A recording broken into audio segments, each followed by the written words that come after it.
Hi friends good afternoon आपण मानक समस्त मो तरफ नमस्कार। आशा करछि आपण माने समस्ते भलरे थिबे मो भी भलरे अछि।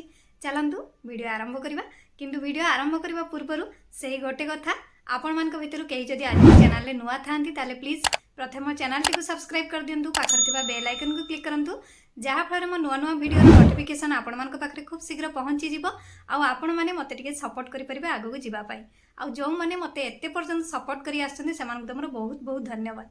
ताले चलंतु वीडियो आरंभ करिबा। आज आसंतु आमे नाइट क्रीम केमती बनैबा देखिबा। सेथि पई गोटे पात्र रे 3 चमच एलोवेरा जेल नबा ता सहित रोज वाटर 3 चमच नबा। आपण माने मने रखिथिबे एलोवेरा जेल जेतिकी नेबे रोज वाटर सेतिकी नेबे। एबे आमे एथिरे विटामिन ई कैप्सूल दबा। विटामिन ई कैप्सूल हमर ओपन पोर्स पई बहुत सुंदर काम देई थाए।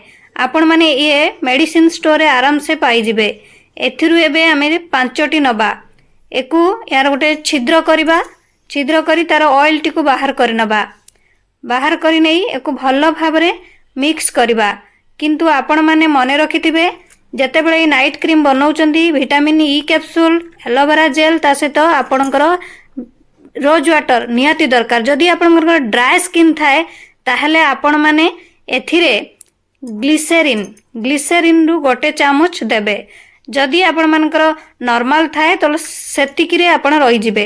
जदि आपण मानकर ड्राई अछि तेबे आपण माने एथिरे ग्लिसरीन ऐड करि पारिबे। ग्लिसरीन रु आपण माने आधा चामच बा छोटो चामच जदि नउचंदी गोटे चामच नेबे।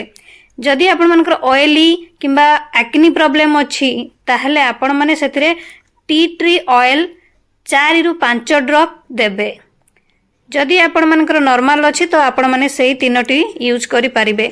जदि आपण मानकर ड्राई अछि सेथिरे ग्लिसरीन देबे।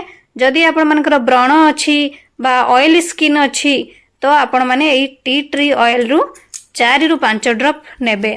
नै एको भल्लो भाबरे मिक्स करिबे 2 रु 3 मिनिट पर्यंत। ये जते पर्यंत आपणकर क्रीम टाइप रो न हेछि सते पर्यंत आपण माने एको मिक्स करिबे।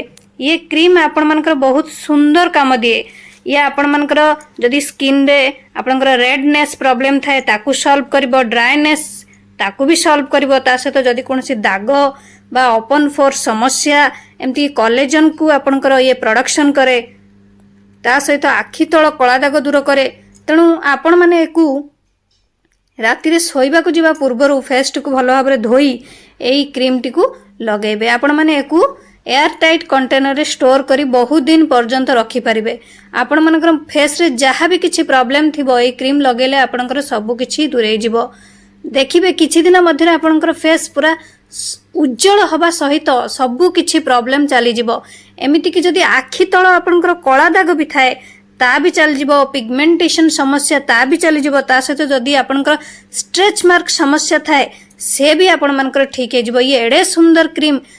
आशा करछि आपण मानको वीडियोटी भल लागिथिबो।